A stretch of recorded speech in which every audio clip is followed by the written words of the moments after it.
What is a life coach and how is it that they help men and women find love?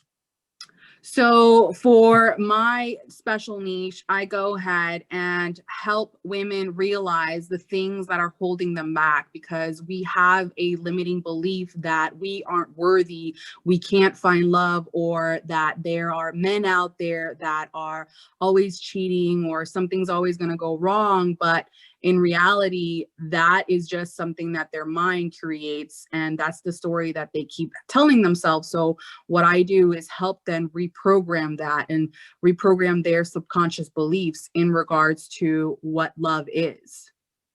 It's amazing you point that out because I was actually having a conversation just last night with someone and I was telling the young lady that sometimes she'll mention something and I Hmm. have no idea what she's talking about. And then I realized that it's something she created in her mind.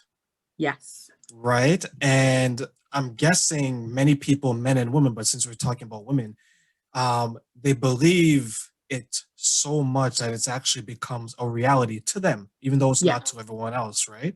Correct. And then because you believe it so passionately and so firmly, you start to create emotional responses to Hmm. it. Is that some of the struggles that you see with women today? Yes, it is. It's kind of like when they start dating a new guy, for example, and everything's going right. All the signs are there. He's putting time and effort. But then they start thinking, what if he doesn't like who I am?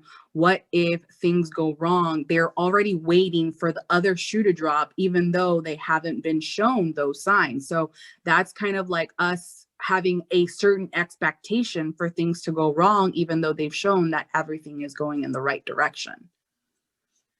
Do you think we have, or do you think that your client base has a greater expectation of things going wrong versus an expectation of what they want in hopes that things will go right? Yeah, I actually see the things more going wrong because of their past experiences. So when you have an experience, you compare that to what you have in the present instead of actually thinking, oh, everything's going to go wonderful. And yes, there is a risk in starting something new, and you don't know what's going to happen. I mean, you don't have control over that. The only thing you have control over is your own emotions, your own thoughts. Why do you think we experience those comparisons? And the reason why I'll ask you, Alejandra, it's that like I'm before you got married, I'm assuming you dated and I've dated as well. Yep. But the only thing I brought from each previous relationship is what I've learned. I didn't Mhm. bring any of the baggage saying that, you know what, because you've probably seen it, because I know I've seen it, where someone will say, well, I dated a guy that looked like this, Mhm. so I'm gonna avoid dating a guy that looks like that because of a previous bad experience. Or I've dated a guy that believes in this, but Mhm. because I've had a bad experience with that, I'm gonna kind of shy away from men or women that believe that hold that same belief. Do you know if there's a reason why we tend to carry that baggage from relationship to relationship without ever resolving it? There are several points to that. I believe that it's really rooted in the fact that we've held something for so long that we haven't healed ourselves. We haven't taken the time to go ahead and analyze and evaluate, okay, like, okay, what happened? Where did things go wrong? Instead, they go jumping from one relationship to another, thinking that the other person is going to be able to complete them or fix them instead of actually finding the answers within themselves. Is this something that maybe you experienced? And if so, how did you overcome it? Yes, there's something that I experienced more than anything was pretty much hiding who I truly was. Once I pretty much learned to love who I was for everything, if I was ashamed of, let's say, the number of people that I had in my life previously, right? Or just not being true to who I am, of just someone that can be demanding, or someone that can be very dreaming and thinking that life is going to be just dropped to them without any work. It's just, I guess, the expectation you have for yourself as well. That's kind of what comes into play. That's a good point that you mentioned because I think everyone has a part of their past that I don't want to say ashamed of, but let's say, you know what, like I'm gonna keep it behind this door, I'm gonna close the door, I'm gonna lock it, throw away the key, right? And Yeah, if someone finds it, then I'll own up to it, but I won't be forthcoming with that information. But right.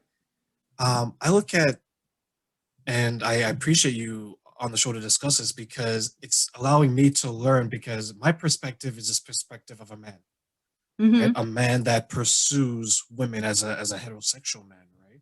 Right. And your perspective is as a woman that's pursuing a relationship. And I enjoy this type of conversation particularly because I feel from observation that, and I'm going to pick men and women in this example, is that it seems like men and women are having a more difficult time getting along with each other romantically, Okay. right? It seems that there's the demands of, let's say, the demand on a woman.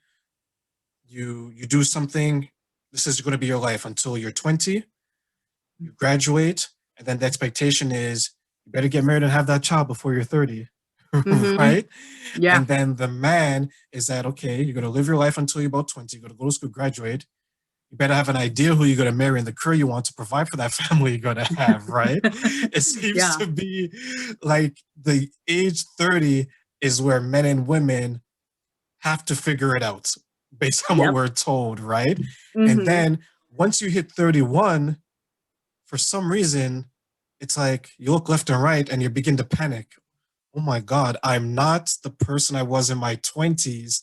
I'm feeling this pressure from your, you know how it is from your mom, your dad, your Yep. aunts, your uncle, your grandmother way over in some Yes. foreign land saying that, well, honey, how come you're not married yet? What? The boys don't like you? So Oh it my God. reaches, Yes.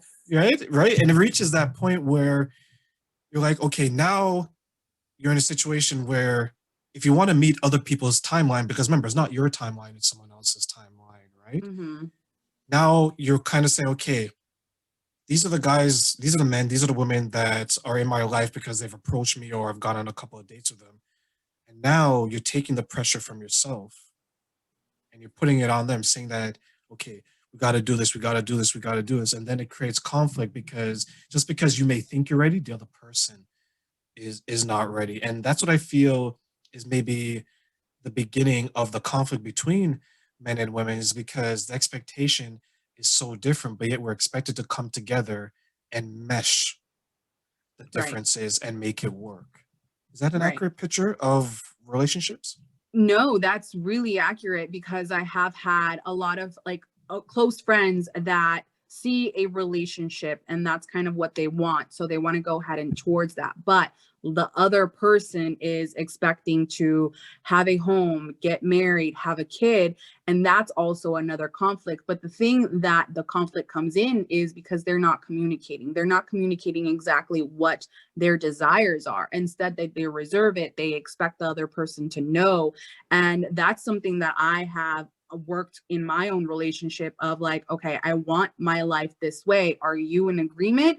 Or do you want something else? Like, what are you expecting? And nobody really gets to hear the other side of their story because they also have their own desires. They also have a plan for their life. And that's where you kind of get to know, like, is this relationship going in the right direction for both of us? Are we going to compromise and create the reality that we want together? And people can be very selfish in that sense, but it's okay to be able to say like, this is what I want. Is this something that you want too?